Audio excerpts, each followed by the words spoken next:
Assalamualaikum warahmatullahi wabarakatuh. Di channel YouTube Pajak bahas seputar tentang kan. Untuk video pertama kali ini em, saya akan memperkenalkan diri saya terlebih dalam amal saya Universitas yang melalui media ini di channel ini Dialog Pajak saya sengaja membuat agar bisa memberikan manfaat buat teman-teman anak universitas dari manapun para penggemar akuntansi dan perpajakan. Mudah-mudahan generasi bangsanya bisa lebih daripada generasi. Pada kesempatan kali ini mungkin dari saya menjelaskan atau menyampaikan materi tentang antar akuntansi satu. Di dalam pertama-tama, kalau di dalam buku FRS karangan Kiso bab 1 itu accounting in action, jadi hanya pengenalan dahulu. Kan kalau akuntansi ada persamaan dasar akuntansi, terus ada nanti catat penjurnalan, dasar laporan keuangan, dan kira-kira apa sih tujuan pelajarannya ya. Di bab ini aja bakal dijelasin apa itu akuntansi, para pengguna dan kegunaan akuntansi, memahami etika fundamental dalam berbisnis, cara kode etik akuntansi, menjelaskan standar akuntansi dan prinsip-prinsip pengukuran dalam akuntansi, dan sebagai macam lainnya. Kita baca sendiri. Yang terakhir memahami 4 laporan keuangan dan bagaimana. Jadi para akunting nanti bakalan disuruh, diwajibkan sebagai para akunting buat laporan keuangan, dari laporan pos keuangan, laporan perubahan, laporan laba rugi, laporan arus kas, dan gambaran umum pembelajarannya sudah saya sebut tadi. Ada laporan keuangan, laporan posisi keuangan, laba rugi, perubahan ekuitas, itu artinya hal yang kita taruh modalan dalam awal kita, dan laporan arus kas. Pentingnya memahami akuntansi. Nah, menurut teman-teman penting nggak sih? Mungkin di sini punya mahasiswa yang tidak berencana menjadi akuntan, punya pemikiran seperti, jika saya tidak menjadi akuntan, maka saya harus memahami akuntansi. Tuh. Sebenarnya nggak hanya harus kuliah di akuntansi aja sih dan perpajakan yang harus akuntansi, dalam bidang apapun, karena di dalam bisnis akuntansi itu sarana untuk mengkomunikasikan angka-angka. Jadi kalau misalkan teman-teman usaha, dan usaha itu kalian nggak bisa manage keuangannya, dari segi laporan keuangannya, dari biaya-biayanya yang Anda keluarkan, maka ya Anda semua akan kesulitan tersendiri gitu. Mungkin langsung aja, apa itu akuntansi?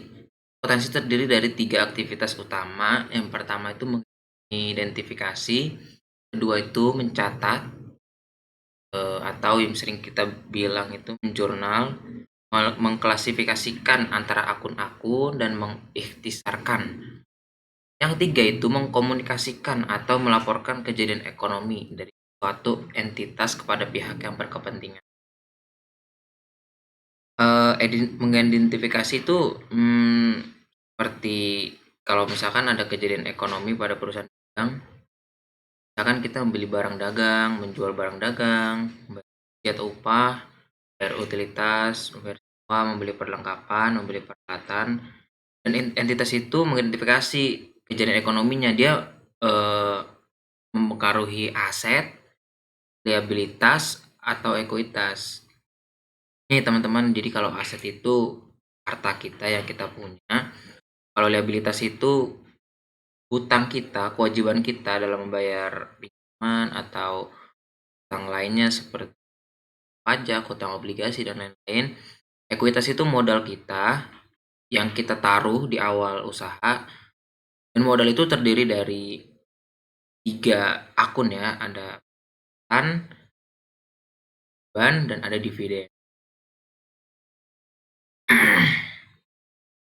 Yang kedua, proses pencatatan kejadian ekonomi dilakukan secara sistematis, yaitu contohnya apakah akun piutang usaha atau akun kas yang bertambah dari transaksi penjualan barang dagang. Setiap kejadian ekonomi dicatat sesuai dengan tanggal transaksi kronologis dan diukur dalam satuan mata uang. Jadi teman-teman, kalau misalkan kalian ada beli barang, lalu dengan cara membayarnya cash, pakai uang langsung tanpa harus ngutang. Jadi kalau misalkan Anda teman-teman membeli sebuah HP, jadi HP Anda ada di akun debit, artinya harta Anda tuh bertambah secara asetnya.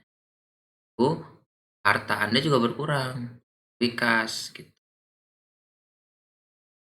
Pada setiap akhir periode akuntansi, entitas mengintisarkan menjumlahkan saldo akhir dari masing-masing akun yang tercatat.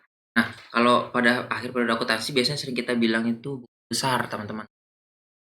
Karena nanti saldo-saldo yang setelah kita jurnal dari tanggal 1 misalkan, kita asumsikan dari tanggal 1 Januari sampai tanggal nah di tanggal 31 Januari ini saldo dalam akun tersebut berapa nominal saldonya yang telah kita tambah atau kita kurangi.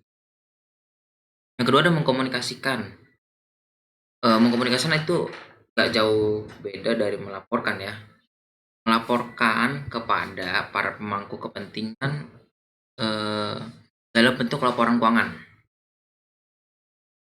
Elemen paling menentukan dalam mengkomunikasi kejadian ekonomi adalah kemampuan akuntan untuk menganalisis dan menginterpretasikan informasi keuangan yang dilaporkan.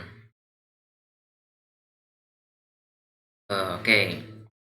Mungkin ini analisis yang sebetulnya pada dasarnya belum terlalu dipakai ya di dalam pengantar akuntansi 1 di awal-awal, mungkin kita bisa lewat aja. Nah, siapa pengguna data akuntansi? Ada 2 pihak. Yang pertama ada pihak eksternal. Saya ralat. Yang pertama ada pihak internal, yaitu para manajer penjualan, kepala bagian direktur keuangan. Mereka itu orang yang punya hak dalam memegang data akuntansi. Jadi nggak hanya para akuntan aja yang boleh megang data itu, tapi para manajer tuh boleh, karena peranan manajer akuntansi itu menyediakan laporan internal untuk membantu mereka dalam membuat keputusan mengenai perusahaan. Jadi para akuntan sama manajer pasti sudah istilahnya berdiskusi panjang mengenai akuntansi kedepannya seperti apa, manage keuangannya gimana. Lalu yang kedua ada pihak eksternal. Biasa sering kita bilang investor. Investor wajib, karena investor itu orang yang bisa memberikan pinjaman kepada kita. Lalu kenapa penting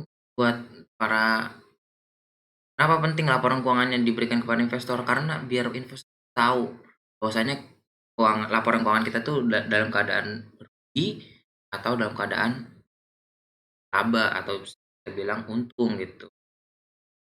Lalu ada kreditor, sama seperti itu juga. Ada otoritas perpajakan.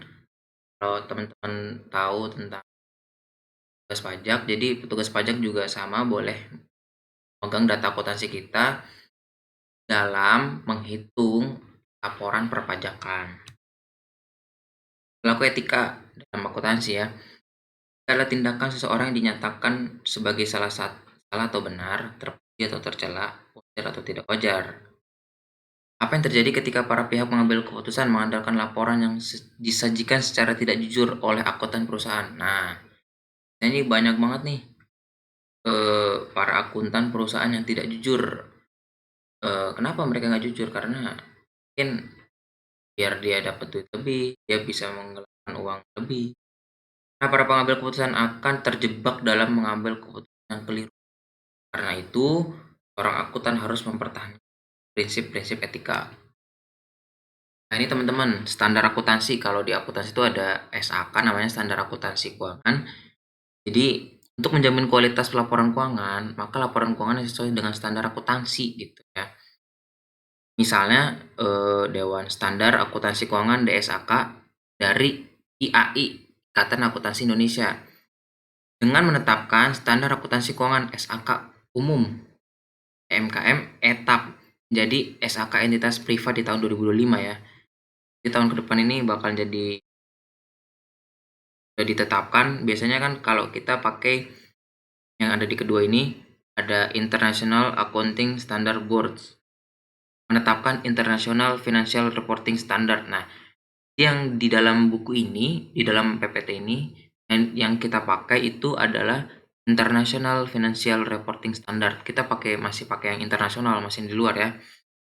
Dan ini digunakan oleh lebih dari 130 negara di dunia. Jadi kalau teman-teman mau referensi belajar akuntansi, cari buku yang basis standar akuntansinya itu melalui IFRS, International Financial Reporting Standard.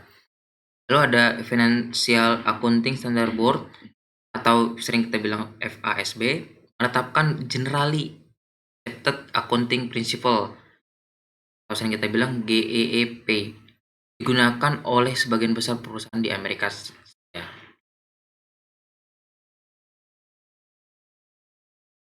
Lalu ada prinsip-prinsip pengukuran. Jadi prinsip pengukuran biaya perolehan dan nilai wajar ini sebenarnya belum dipelajarin di akuntansi. Jadi nanti saya akan bahas lebih lanjutnya di dalam materi selanjutnya. Mungkin saya akan hanya sedikit menceritakan hanya sedikit. Pertama ada historical cost principle. Perusahaan menjanjikan atau melaporkan aset menurut nilai perusahaan pada saat pembeliannya maupun selama aset itu dimiliki. Misalnya nih ya, perusahaan memperoleh atau beli tanah harga 300 juta pada awal tahun.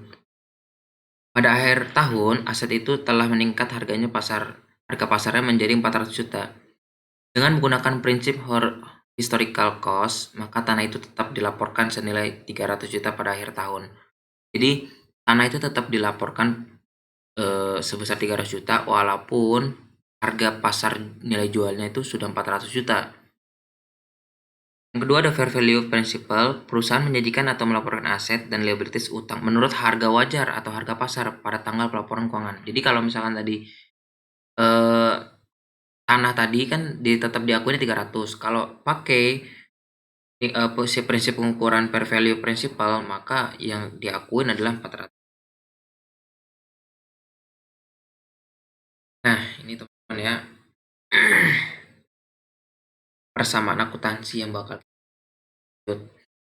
jadi laporan posisi keuangan ini menyajikan informasi mengenai jumlah aset, liabilitas, dan ekuitas pemilik pada suatu tanggal tertentu.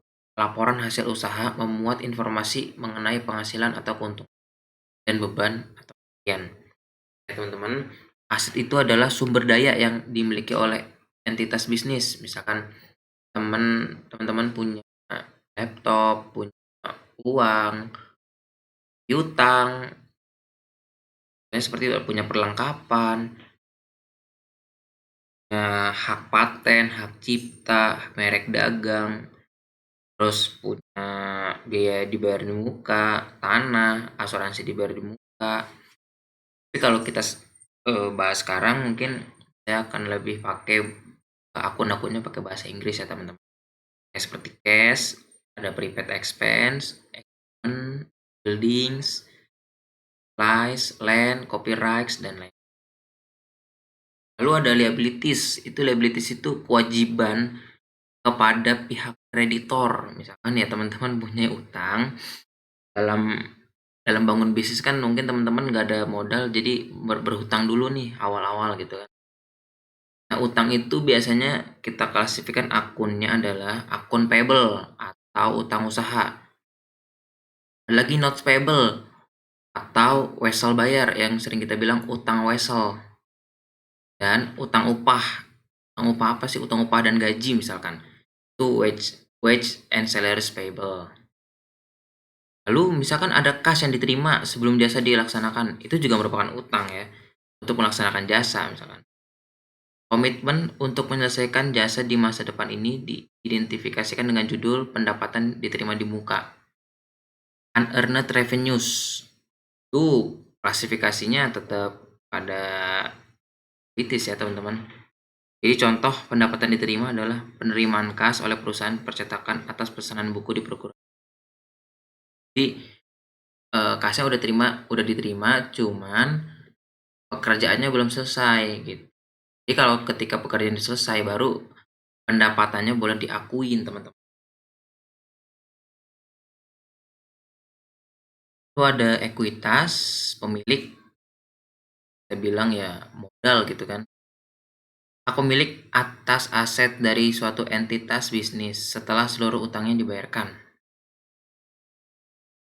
Untuk perusahaan berbentuk perseroan, modal pemilik disajikan dalam laporan posisi keuangan sebagai akun. Komponen utamanya, maksudnya komponen utamanya biasanya itu namanya share capital ordinary atau disebut modal saham dan saldo laba. Saldo laba itu kalau di akun bahasa Inggrisnya return earning. Lalu misalkan ketika ada perseroan atau memperoleh dana dengan menjual saham perusahaan pada investor. Modal saham digunakan untuk menggambarkan jumlah yang dibayarkan oleh pemegang saham. Melalui pembelian saham perusahaan, saldo laba ditentukan oleh 3 komponen, yaitu pendapatan, beban, dan dividen. Jadi kalau di dalam ekuitas ada dua ada dua bagan. Misalkan yang ekuitas itu ada modal saham dan saldo laba.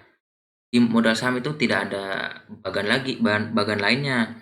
Kalau di saldo laba itu ada 3, ada pendapatan, ada beban, ada dividen. Nah, kalau pendapatan itu sering itu revenue, kalau beban itu expense, dividen tetap dividen. Nah, ini ya, saya jelasin lagi tentang pendapatan.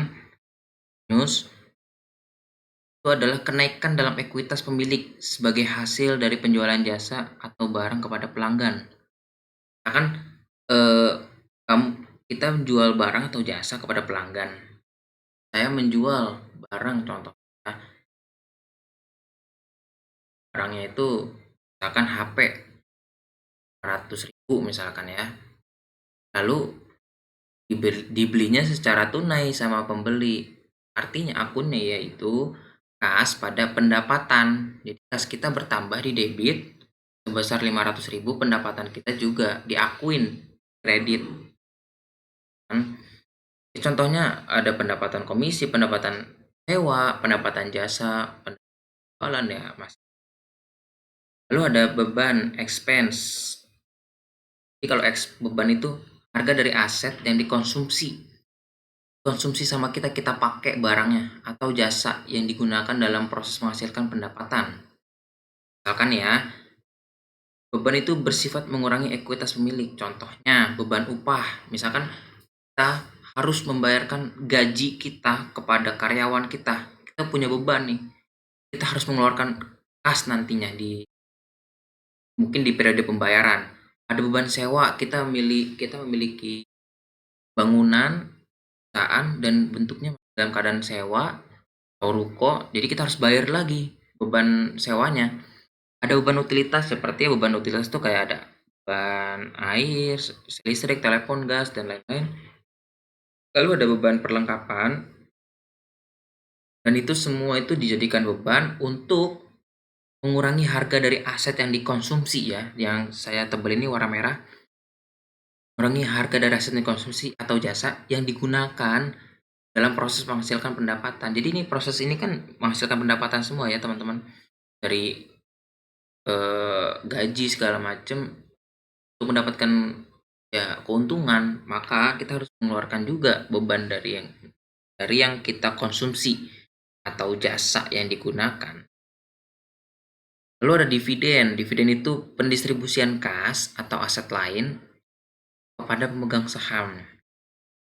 Jadi teman-teman, dividen itu betulnya ketika teman-teman memiliki saham di dalam suatu perusahaan, teman-teman semua punya hak mendapatkan dividen atau bagi hasil, istilah katanya bagi hasil terhadap apa, misalkan mungkin distribusinya ada yang lewat kas, ada yang lewat aset lain, atau dividennya mau lewat tanah dari jual beli saham gitu. Nah, dividen ini bersifat mengurangi saldo laba atau return. Nah, ini ya teman-teman, eh, bagan-bagan persamaan akuntansi, aset itu ada di sebelah kiri, lalu ada liabilities. Aset sama dengan liabilities plus equity. Jadi, mungkin kita sering pernah dengar dalam akuntansi itu permasalahan orang-orang para akuntan itu tidak balance gitu. Ya kan sering dengar ya teman-teman. Jadi gimana caranya balance? Kalau laporan keuangannya sudah benar, pasti balance gitu. Mana aset itu sama dengan liabilities ditambah equity, itu aja dulu. Jadi misalkan nih asetnya ada 1000, liabilitiesnya 500 dan equity-nya 500 begitu. Itu balance. Kalau asetnya 1000, liabilitiesnya 500, equity-nya 700 kan tidak balance ya kan? Ada kelebihan 200. Nah, di equity ini ada share capital ordinary, ada return earning. Ya kan? Ada dua bagian tadi yang saya sempat sampaikan di ya. Kalau di return earning itu ada tiga, ada revenue, ada pendapatan, lalu ada expense, ada beban, lalu ada dividen sebagai hasil istilahnya kepada para pemegang saham. Iya, aset itu yang kamu punya sekarang ada barang apa aja, tanah, aset segala macam. Lalu sama dengan utang kamu, utang apapun, utang gaji, utang pajak, utang bayar sewa, utang apapun itu ditambah dengan equity. Artinya equity itu modal, share capital ordinary itu saham biasa gitu. Iya, seperti itu teman-teman. Ini adalah salah satu bentuk bagan persamaan akuntansi, persamaan dasar akuntansi. Nah, ini kita bisa lihat, mungkin kita akan belajar pelan-pelan ya teman-teman, mengenai cara mengidentifikasi dan mencatat kejadian transaksi ekonomi. Nah, di sini belum ada yang namanya debit kredit teman-teman, jadi masih pakai akun panjang. Pertama, kita melihat transaksi 1, investment by shareholders. Lihat ya, Rai dan Babara Neil memutuskan untuk mendirikan usaha jasa pemrograman komputer yang diberi nama SoftByte tanggal 1 September 2014. Mereka menginvestasikan dana tunai sebesar 15.000 untuk ditukar dengan saham biasa perusahaan senilai 15.000. Ya teman-teman, saya pakai kursor cash ini. Jadi kan teman-teman tuh melihat, jadi investasikan dana tunai sebesar 15.000 ditukar dengan saham biasa perusahaan senilai 15.000. Cashnya itu bertambah 15.000 ditukar dengan saham. Jadi kalau saham itu ada di sini ya teman-teman, di share capital ya, modal saham. Jadi balance ya teman-teman, antara yang di bagian aset 15.000, di bagian ekuitas, yang ini ekuitas 15.000 juga gitu. Ini mungkin ada contoh-contoh akun. Ini saya jelasin dikit. Akun receivable itu piutang usaha kita ketika kita punya penjualan lalu bayarnya orang itu kredit gitu, cicil. Nah, sebenarnya kita tuh udah boleh akuin tapi masih dalam keadaan piutang gitu. Lalu ada supplies. Supplies itu perlengkapan teman, ya perlengkapan pabriknya, mesin-mesin pabrik gitu, perlengkapan-perlengkapan itulah. Equipment tuh peralatannya ya seperti mesinnya, tanah, gitu. Akun payable itu hutang.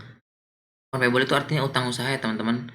Share capital itu saham biasa.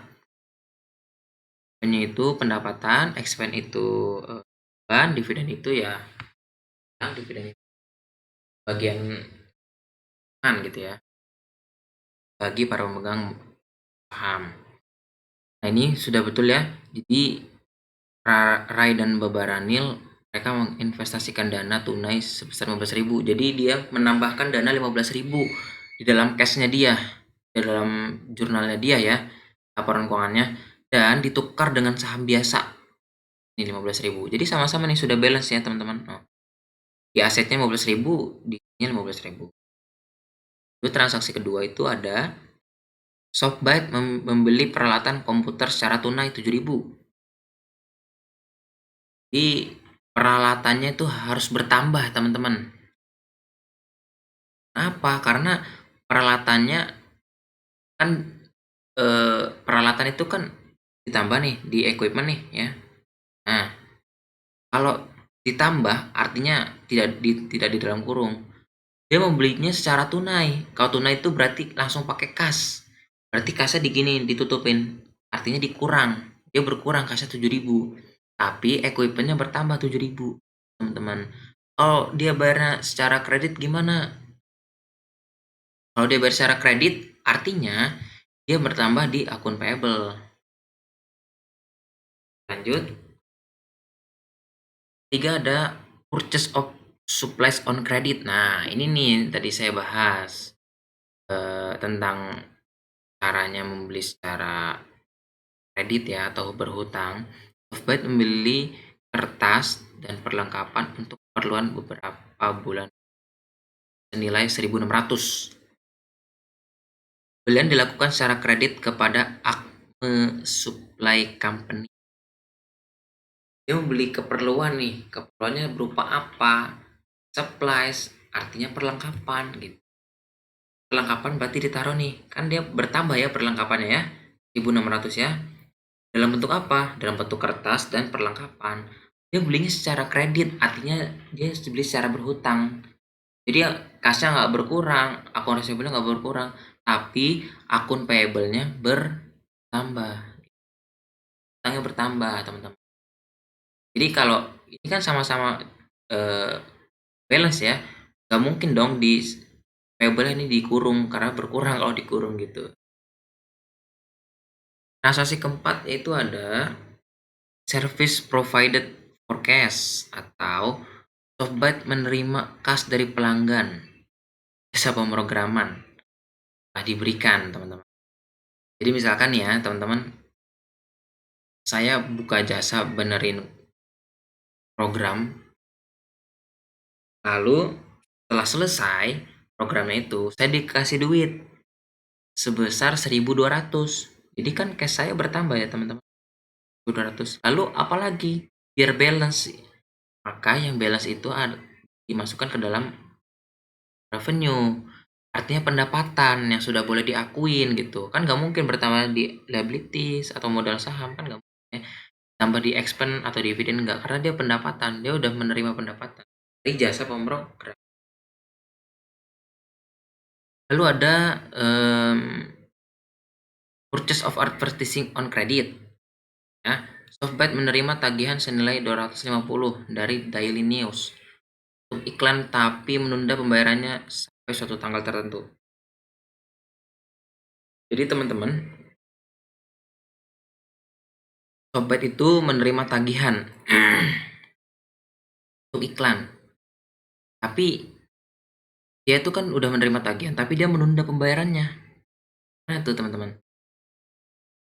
Jadi pembayarannya artinya dia kan utangnya bertambah, akun payable-nya bertambah, maka expense-nya berkurang karena dia sudah pakai tuh. Dia udah pakai iklannya, jadi expense-nya berkurang. Ya teman-teman. Nih di model expense nih. Kan tadi expense itu artinya jasa atau barang yang telah digunakan dalam menghasilkan keuntungan ya. Maka expense-nya berkurang. Tapi tagihannya 950 tetap bertambah di akun payable, artinya di dalam hutang usaha. Lalu ada service provided for cash and credit. Software memberikan jasa programan kepada pelanggan senilai 3.500. Perusahaan menerima kas sebesar 1.500 pelanggan dan sisanya ditagihkan kemudian diberikan tempo atau kredit. Nah, teman-teman ya. Kan tadi kan udah ya pembelajaran tentang revenue ya. Jadi Softbank itu hanya menerima kas sebesar 1.500 dari pelanggan. Nah, artinya yang masuk ke dalam akun kas itu hanya 1.500 cash. Tapi sisanya itu dibayar nanti. Artinya dimasukkan ke dalam akun receivable. Artinya piutang usaha kita. Duit kita masih di orang lain gitu ya, teman-teman. Tapi di dalam pendapatan yang diakuin harus balance, artinya tetap 3.500.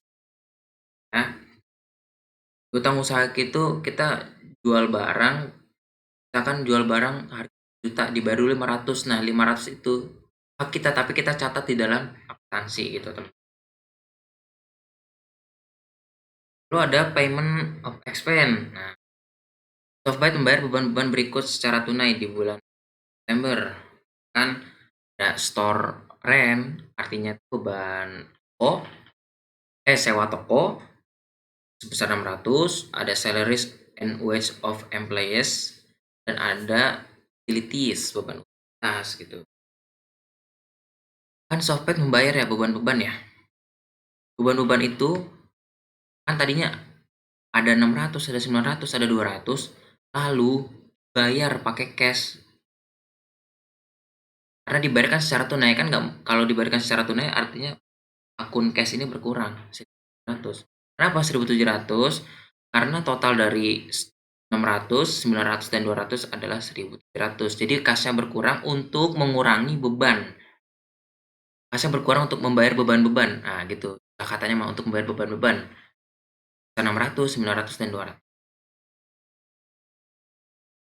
Lanjut ada transaksi 8, ada payment of akun payable. Nah, ini ada pembayaran untuk akun payable ya. Softbank membayar tunai tagihan dari Daily News sebesar 250. Nah, kita lihat ya di transaksi nomor 5. Nah, tadi kan ada punya ini ya, apa namanya? Akun utang usaha. Ini lalu dibayar. Ini nih di transaksi ke-8. Kalau dibayar berarti cash-nya berkurang 250 dan akun payable-nya juga berkurang. Tadi kan dia punya akun payable-nya kan 250. Jadi sama-sama berkurang karena dia bayar cash, lalu ya utangnya juga berkurang gitu. Lalu ada receipt of cash on account.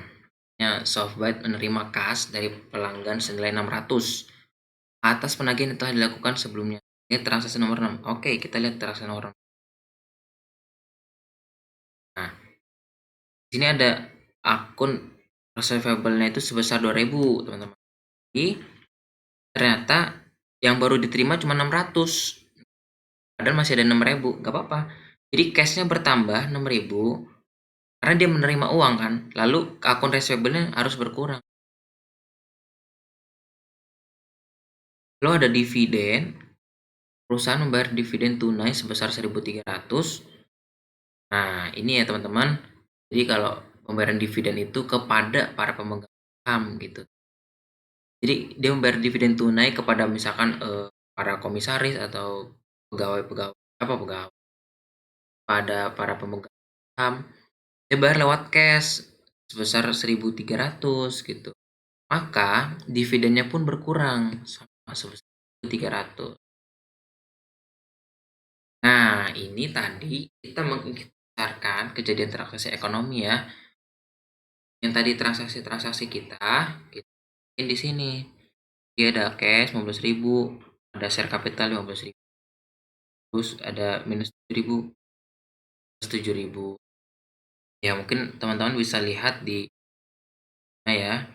Ini salah satu contoh dalam artian persamaan dasar akuntansi. Kita belum bahas tentang bagaimana bikin jurnal umum yang sering kita bilang debit kredit, kita belum belajar ya. Nanti di bab 2 kita akan belajar. Ini gambaran besarnya.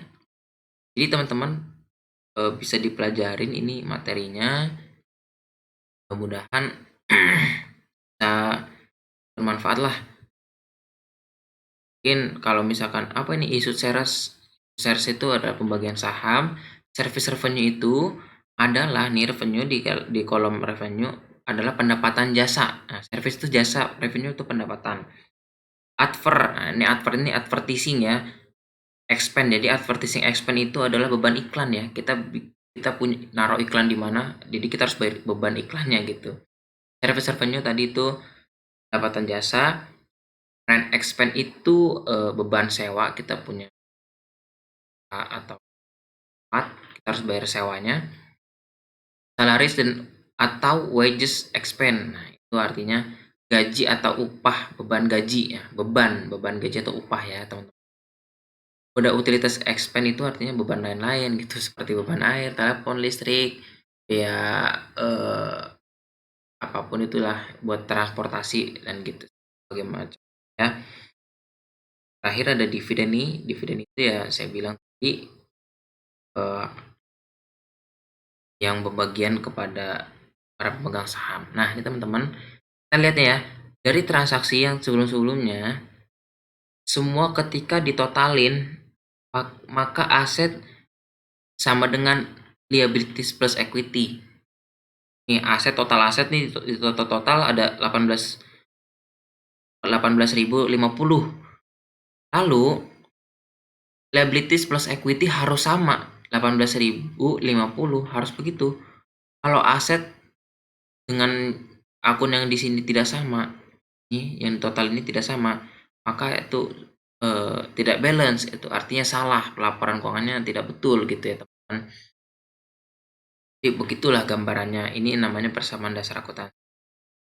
Nah, dalam sebagai akun wajib menyiapkan 4 laporan keuangan ini nih, yang bakal nanti saya akan bahas di dalam bab selanjutnya, dalam video selanjutnya.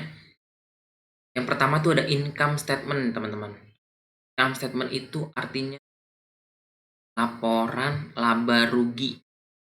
Nah, kan laporan laba rugi itu disajikan ketika laporan perusahaan ini tuh untung atau tidak gitu. Perusahaan ini tuh rugi atau tidak gitu. Jadi disajikan dalam bentuk laporan keuangan yang berbentuk income statement atau laporan laba rugi gitu. Kedua ada return earning statement. Return earning statement itu adalah laporan perubahan modal gitu.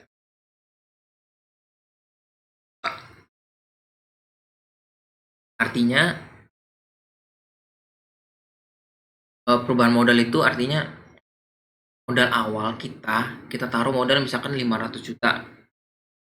Lalu ada laporan income statement nih.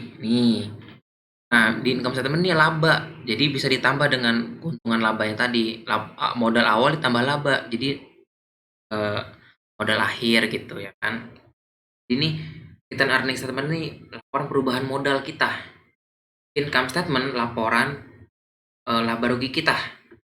Kalau statement of financial position itu laporan posisi keuangan kita gitu. Kalau orang dulu sering kita sebut dengan neraca. Kalau sekarang berubah. Sekarang namanya laporan posisi keuangan. Ya seperti ini laporan posisi keuangan nih, kurang lebih seperti inilah gambarannya gitu. Lebih lengkapnya nanti di. Lalu terakhir ada statement of cash flow. Artinya laporan arus kas. Jadi arus kas kita itu dilaporkan dalam bentuk akuntansi gitu. Nah, ini ya teman-teman, financial statement, laporan income statement ini, laporan income statement. Bentukannya seperti ini. Kita akan belajarin. Lalu ini ada laporan return earning ya, laporan perubahan modal ya. Ini return earning artinya tuh modal awal terus tambah net income, artinya net income itu laba bersih kurang dividen gitu. Jadi perubahan modalnya itu tanggal bulan ini tuh apa gitu misalnya. Lalu ini lalu yang terakhir ini statement of financial position. Itu laporan posisi keuangan aset dengan equity dan liabilities nih, lihat ya. Oh, sama ya, 18.050, 18.000. Total aset tambah total equity dan liabilities. Ini harus sama, harus balance. Nah, ini tadi yang terakhir ada laporan laporan arus kas ya. Statement of cash flows. Nah, ini nanti bakal kita bahas di pengantar akuntansi 2. Ini kita masih dalam pengantar akuntansi 1 ya, teman-teman. Nah, ini itu aja teman-teman. Latihan soal nanti kita bakal bahas pertemuannya. Nah, ini sudah terlalu panjang. Jadi, saya akan share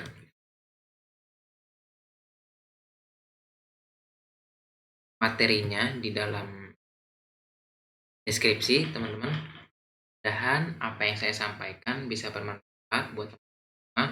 Sekali lagi, kalau ada pertanyaan tentang akuntansi dari bab ini saja, bisa ditanyakan di kolom komentar. Terus saya senang bisa berbagi. Nah, saya mendapatkan ilmu dari dan ilmu itu harus dibagikan walaupun hanya ilmu yang kecil, kalau bermanfaat ya. Saja dari saya, kurang lebih maaf.